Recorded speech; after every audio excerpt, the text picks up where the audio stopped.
She Put Me in Tow, which is also very, very nasty. Yep. Jason Isbell, welcome. Thank you. Thanks a lot. Before we go to the new album, I would like to go back to the old album, Sirens of the Ditch. There was a song, Dress Blues, and on YouTube, I saw that it.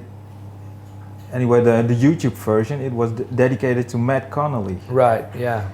Who is Matt Connolly? He, the song's about him. He was a guy that I went to high school with in Alabama, and when he was about 18, he'd just gotten out of high school and he went overseas, joined the Marine Corps, and went overseas and fought in Iraq, and was killed over there. And he would have been.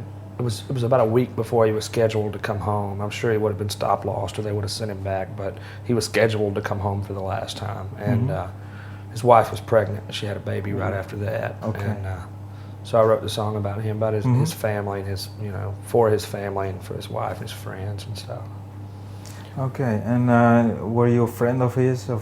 I knew him. I wasn't very close with him. I knew his wife better and I knew her family pretty well, but I did know him. He was a bit younger than me, so we weren't very close friends. Okay. And in what year did he pass away? It would have been, let's see, 2003, I think. Okay, is it just the beginning of the...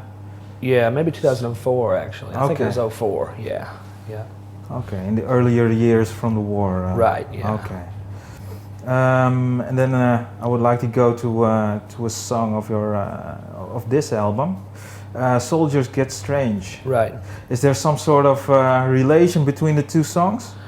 Well, I think so. They both discuss, life during wartime, I guess. But whereas "Dress Blues" is about a soldier that didn't get to come home, the other song is about one that did. And Okay.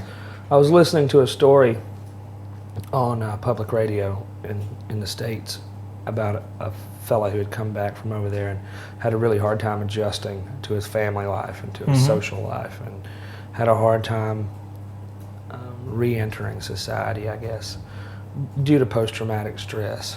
So I wrote that song about that particular story. Okay. Yeah, what's the idea behind this song? Are there any personal experiences with it, or? Well, I mean, I know people who have returned home from war. I myself have never been in the military, but I do know people who have had that happen to them, and I know some people, I've had a lot of conversations with people in my hometown who've had a difficult time readjusting when they get back.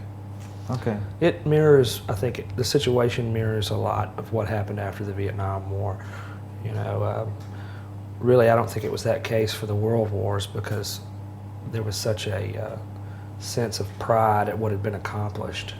When the soldiers returned home, it was more of an economic boom and a happier time in general. But I think after Vietnam and after the current war, people coming home from that don't really know exactly how to reacclimate. Okay. So there are no personal experiences, you didn't experience it for yourself in your own life? No. Okay.